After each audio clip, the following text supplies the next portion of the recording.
আমার বাড়িতে শক্তিপুর থানা সহ জেলা পুলিশের কিছু গাড়ি সেখানে আমার বাড়িতে আশপাশে ঘিরে রয়েছে।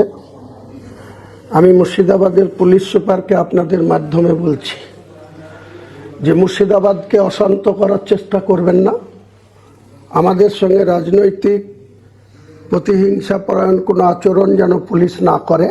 তাহলে আমি কিছুক্ষণ ওয়েট করব এবং আমার বাড়িতে যদি কোনো রকম পুলিশ কোনো অশালীন আচরণ করে বা আমার বাড়িতে যদি পুলিশ, আমার ছেলে বা আমার মিসেস, আমার বৌমা আছে, আর কেউ বাড়িতে নেই, তাদের সঙ্গে যদি কোনো অশালীন আচরণ করে, আমি এখান থেকে ঘন্টা দুয়েক পরে ঘোষণা করব আগামী বৃহস্পতিবার মুর্শিদাবাদ জেলার পুলিশ সুপারকে বেলা 12টা থেকে ঘেরাও করে এর জবাব নেব। বহরমপুর শহরকে স্তব্ধ করে দেব।